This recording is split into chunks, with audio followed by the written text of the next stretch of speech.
My fingers trembled so violently I could barely hold the phone. Blood dripped from my split lip onto the screen, each drop blooming red across the cracked glass. The bathroom tile was cold against my cheek where I'd fallen, and somewhere beyond the locked door, Marco's footsteps paced back and forth, waiting. I'm going to die here. The thought arrived calm and certain, like an old friend I'd been expecting. My ribs screamed with each shallow breath. Something was broken inside. I could feel it. Something vital. Something that couldn't wait until morning when he'd finally pass out and I could crawl to my car. My phone. I needed my phone. My best friend Amara's number was muscle memory. We texted 1,000 times. My blood-slicked fingers moved across the screen, but my vision blurred, doubling the numbers. I blinked hard, tried to focus, pressed what I thought was right. The message took 3 tries to type. I am dying. Please help me. Via Dante 47, apartment 3B. Send. I let the phone slip from my hand. It clattered against the tile, face up, the screen glowing in the darkness. My eyes drifted closed. Marco's fist pounded against the door. Comfort, open this door, open it. I didn't move, couldn't. Then my phone buzzed. The sound jolted through me like electricity. I forced my eyes open, saw the screen illuminate with a response, but the words swimming there made no sense. On my way. Don't move. Don't make a sound. I'll handle it. Amara would have asked questions. Amara would have said, "Oh my God, I'm calling the police." This was different. The tone was different. Command, not comfort. Certainty, not panic. I texted the wrong number. A laugh bubbled up my throat and came out as a wet cough. Blood spotted my hand. Of course, in my final moments, I'd managed to mess up even this. I'd sent my dying declaration to a stranger, some random person in Florence who probably thought this was a prank. The phone buzzed again. 10 minutes. Lock the bathroom door if you can. When you hear me, unlock it. No one else. Who talks like that? Who responds like that? Marco's shoulder hit the door. Marco's shoulder hit the door. The frame groaned. You think you can hide from me in my own house? Not his house. Never his house. My grandmother's money bought this apartment, back when I still believed love could bloom in foreign soil, when Marco's accent sounded like poetry instead of threats, when I thought I was brave enough to build a life an ocean away from home. Stupid girl. Stupid girl. But my grandmother didn't raise a quitter. Even now, with my body breaking and my blood pooling, something in me refused to surrender. I dragged myself across the tile, inch by agonizing inch, until my back pressed against the door. My weight wasn't much, but it was something, a final act of defiance. The phone screen dimmed, then went dark. I stared at it, waiting, hoping, wondering who I'd just invited into this nightmare. 8 minutes left. Let me tell you how I got here.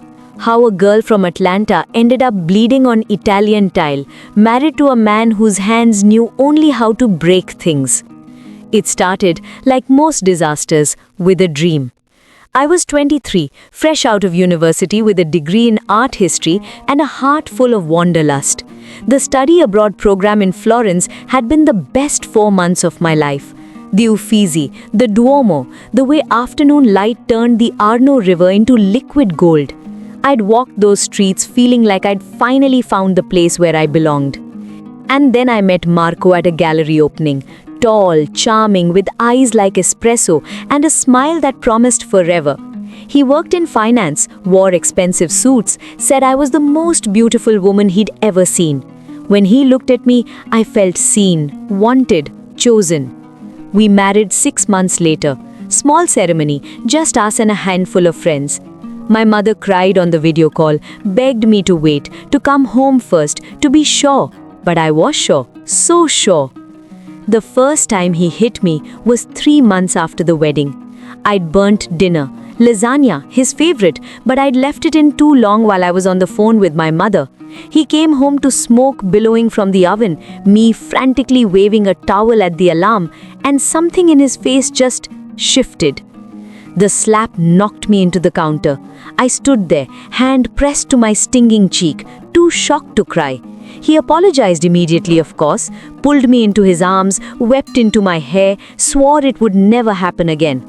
The stress at work, he said, his father's expectations. He didn't mean it. He loved me. Did he know how much he loved me? I believed him. God help me, I believed him. The second time was worse. The third time, worse still. And somewhere between the 4th and the 14th, I stopped counting, stopped making excuses, stopped answering my mother's calls because I couldn't bear to lie to her anymore, couldn't stand the way my voice went hollow when I said, "Everything's fine, Mama. Italy's beautiful. Marco treats me like a queen." Tonight had started over shoes. I'd bought a pair of heels, red ones, on sale from a shop window I'd passed every day for a week. 20 euros. I thought I deserved something beautiful, something that was mine. Marco found the receipt, found the shoes, and something inside him snapped in a way I'd never seen before. The rage was cold this time, calculated. His fists were methodical. A punch to the stomach that folded me over, a knee to my ribs when I tried to crawl away, his fingers in my hair, yanking my head back, his breath hot against my ear. Then a rain of punches and kicks was sent flying against my body. For a moment, I did not even know what to think of it. Pain was the only thing I knew. You think you can spend my money on yourself without asking? Not his money, my grandmother's trust fund, still deposited into our joint account every month. But I'd learned long ago that facts didn't matter when Marco was like this. Only survival mattered. I'd broken free, I still don't know how, and locked myself in the bathroom, my sanctuary, my prison.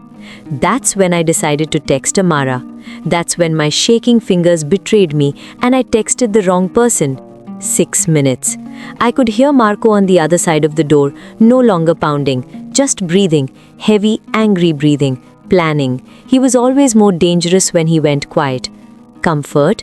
His voice was soft now, coaxing. Amore mio, I'm sorry, you know I didn't mean it. Open the door, let me see you're okay. I pressed harder against the door, ignoring the white-hot pain that shot through my ribs. My phone buzzed. 4 minutes. Is there a window?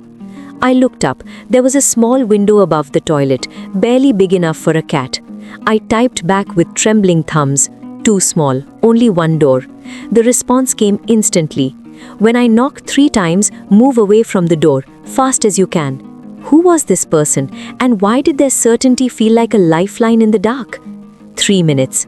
Comfort, I'm going to break this door down. You know I will. Don't make me. Marco could no longer keep it in him. He roared furiously. I closed my eyes. Let him try. Let him smash through and finish what he started. At least then it would be over. At least then I wouldn't have to wake up tomorrow and pretend this was love, that this was the life I'd chosen, that I deserved this. No, you don't deserve this. You never did. The thought was my grandmother's voice, strong and clear. She'd survived Jim Crow and buried 2 husbands and raised 4 children alone. She hadn't scraped and saved and poured her legacy into my education so I could die on a bathroom floor in Florence, giving up. I gripped the phone tighter. 2 minutes. The apartment went silent. Even Marco had stopped breathing threats. I heard his footsteps retreat toward the kitchen, and my stomach dropped. He was getting tools, a hammer, a screwdriver, something to remove the hinges. Then I heard something else, a sound that didn't belong. The front door of the apartment splintering, not breaking slowly, exploding. The crash was so violent it shook the walls. Marco shouted, not words, just a sound of pure shock. Then another voice, low, cold, Italian but different from Marco's accent, harder, sharper. Where is she? Who the fuck are you? Get out of my... The sound of a fist hitting flesh, a body hitting the floor. I flinched against the bathroom door, my heart hammering so hard I thought my ribs might crack completely. 3 measured knocks on the bathroom door. I scrambled backward, biting down on a scream as my body protested. The door burst open, and I looked up into the face of the figure. He was tall, That was my first thought. Tall and dressed in all black, expensive black, the kind that whispered money and power. His face was angular, sharp-featured, with dark eyes that scanned me once, clinical, assessing, before his jaw tightened. "Cristo," he breathed. Behind him, I could see Marco crumpled against the wall, nose bleeding, eyes wide with terror. Two other men in black stood over him, and one had a gun pointed casually at Marco's head. The tall man crouched in front of me. "I'm going to pick you up. It's going to hurt. I'm sorry." His voice was gentle now, nothing like the cold command I'd heard moments ago. Before I could respond, he slid one arm under my knees, the other behind my back, and lifted me as if I weighed nothing. I did scream then, couldn't help it. My ribs were fire and ice and breaking glass all at once. I know. Almost done. He carried me past Marco, and I saw my husband's face go from terror to recognition to something darker. He knew who this was. Somehow, Marco knew. "Signor Andretti, I can explain." "Shut your mouth," the man holding me said without looking back, "or I'll shut it permanently." Andretti. The name echoed in my head. I'd heard it before, whispered in cafes, mentioned in quickly changed conversations. I'd always assumed it was just rumors, stories Florentines told to scare tourists. But the man carrying me down the stairs, moving smoothly despite my weight, was very real. He placed me in the back of a black car with tinted windows. Another man was already in the driver's seat. Andretti slid in beside me, and before the door even closed, the car was moving. "Hospital," he said to the driver. I tried to speak. My mouth wouldn't work right. Everything was spinning. "Don't talk. Save your strength." He was looking at his phone, typing rapidly. "I have a doctor meeting us. Private. No questions. You're safe now." Safe. When was the last time I'd felt safe? The darkness at the edges of my vision crept inward, and I let it come. For the first time in 3 years, I let go. I woke up in white. White walls, white sheets, white morning light filtering through gauze curtains. For one confused moment, I thought I was dead. Then my ribs reminded me very much that I was alive, and I groaned. "Easy," a woman's voice, accented but kind. A nurse appeared beside the bed, checking monitors I hadn't noticed. "You're at a private clinic. 3 broken ribs, severe bruising, a minor concussion. You were lucky." "Right, lucky. How long?" My voice was sandpaper. 2 days. You needed the rest." She adjusted my IV. "You have a visitor. He's been here during the last 2 days. Should I send him in?" I knew who she meant before I nodded. Andretti entered like he owned the place. Maybe he did. He looked different in daylight, more human. There were shadows under his eyes that suggested he hadn't slept much. He pulled a chair beside the bed and sat, studying me with that same clinical assessment from before. "Thank you," I said finally. He waved it off. "You texted, I came. Simple." "Nothing about this is simple." I shifted against the pillows, wincing. "You broke down a door. You beat up my husband. You brought me to a private clinic. Who does that for a wrong number?" Something flickered across his face. Amusement, maybe. "Someone who knows what it looks like when a person is actually dying. Your message was real. The fear was real." He leaned back. "I don't ignore things like that." "What about Marco?" "What about him?" Did you? He's alive.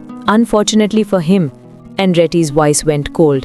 "He's also aware that if he ever comes near you again, if he even speaks your name, he'll find out exactly how creative I can be with gardening tools and duct tape." I should have been horrified. Maybe I was somewhere deep down, but mostly I just felt relieved. "I can't go back there," I whispered. "You're not. I've had your things moved to a secure apartment, small but clean. The rent is paid for 6 months. After that," he shrugged, "after that you decide what you want to do. Stay in Florence, go home to America. Whatever you choose, you'll choose it freely." Tears burned my eyes. I hadn't cried during the beating, hadn't cried in the hospital, but this kindness from a stranger, a dangerous stranger who had no reason to care, broke something open inside me. "Why are you doing this?" He was quiet for a long moment. When he spoke, his voice was softer than I'd heard it. "My sister, She was in a situation like yours once, before I could help her, before I had the power to change things. His jaw tightened. She didn't make it out. I am so sorry.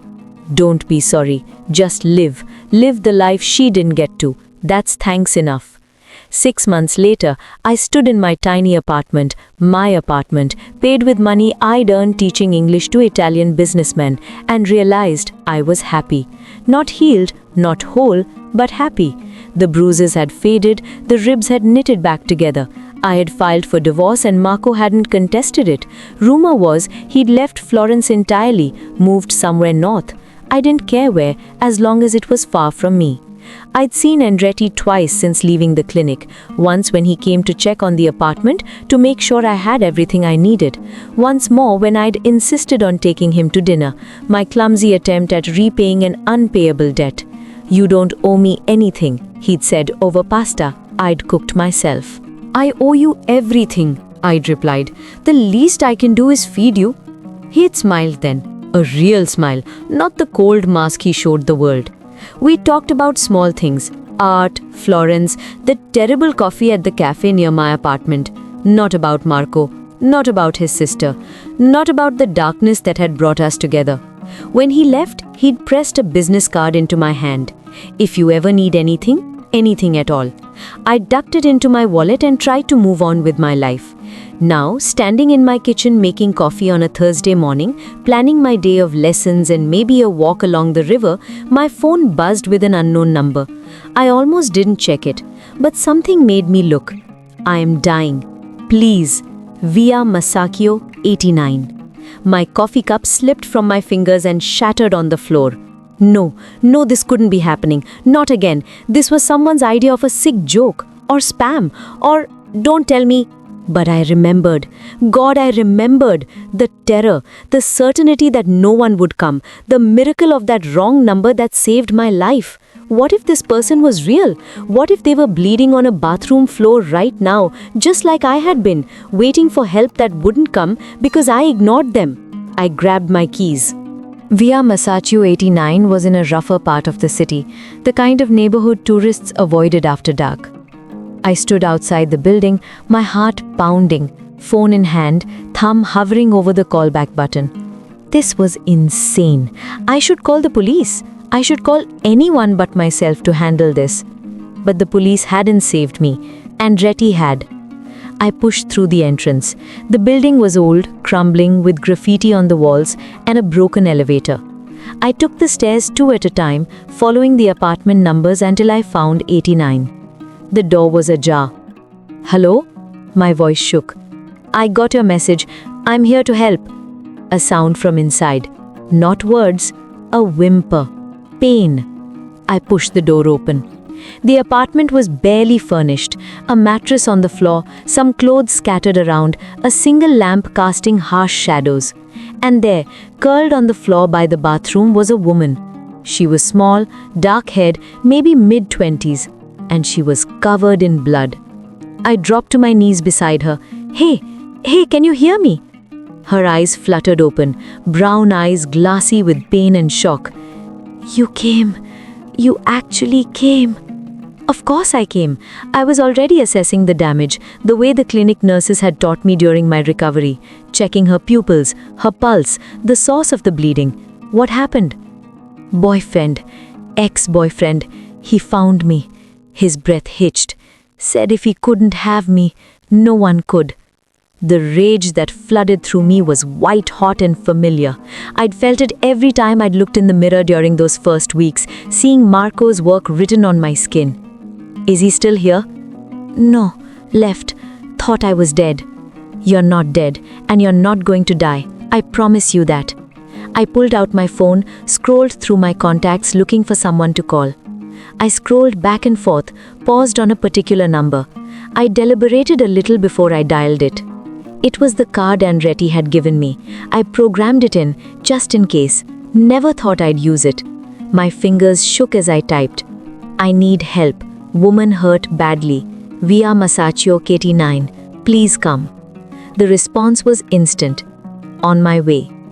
I looked back at the woman, smoothing her hair from her bloody face. "Help is coming. The best help. You just have to hold on a little longer. Why are you doing this? She was crying now. You don't even know me. Someone once helped me when they didn't know me, when they had no reason to. I'm just paying it forward. I held her hand and talked to her, told her my name, asked for hers. Julia, she said. I told her about Florence, about the best places to get gelato, about the way the Duomo looked at sunset. Anything to keep her conscious, to keep her here with me. Exactly 8 minutes later, I counted, the door burst open. Andretti came in fast, 2 men behind him, and then he stopped, just froze in the doorway, staring at the woman I was holding. Julia? The woman's eyes widened. Enzo? Time seemed to suspend. Andretti crossed the space in 3 strides and fell to his knees beside us. His hands were shaking. The man who'd carried me out of my apartment with steady arms was shaking now. Julia, Sorella. His voice broke on the word. Sister, we thought you were dead. 5 years. We thought... I ran. I had to run. Alessandro would have killed me if I stayed. Would have killed you too if he knew you were looking. She was sobbing now, reaching for him. I'm so sorry. I'm so sorry. He gathered her into his arms, careful of her injuries, and I saw tears on his face. This man, this dangerous man who'd broken down doors and threatened my husband, was crying. I stood up quietly, giving them space. One of Andretti's men was already on the phone, calling for a doctor. The other was watching the door. Andretti looked up at me, his sister cradled against his chest. You found her. You saved her. She texted me, wrong number. I smiled through my own tears. Seems to be going around. 3 months later, I sat in a cafe in the Oltrano with an espresso that didn't taste like burnt rubber and watched the sunset paint the buildings gold. Across from me, Julia laughed at something Enzo said, her face finally free of bruises, her smile genuine. She'd moved in with her brother after her recovery, back to the family she thought she'd lost forever. The ex-boyfriend had disappeared. Enzo wouldn't tell me what happened, and I didn't ask. You're thinking too hard, Julia. She nudged my foot under the table. I can see the smoke coming from your ears.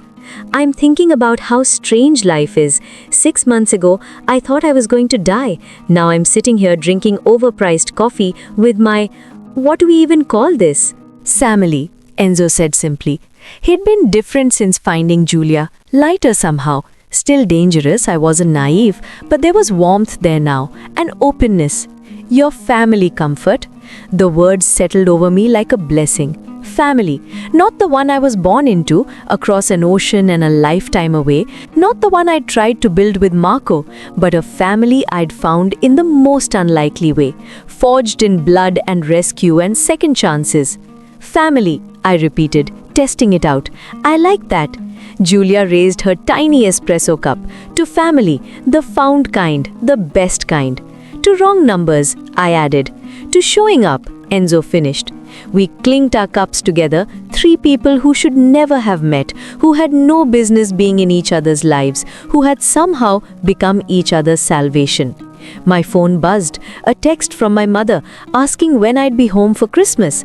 I smiled and typed back, Soon, Mama, I'm bringing some people I want you to meet, my family. Outside the cafe, Florence glowed in the dying light. Somewhere in this city, I'd almost died. Somewhere in this city, I'd been reborn. And somewhere in this city, 2 other people had found their way back to each other because I'd been brave enough to answer a stranger's cry for help.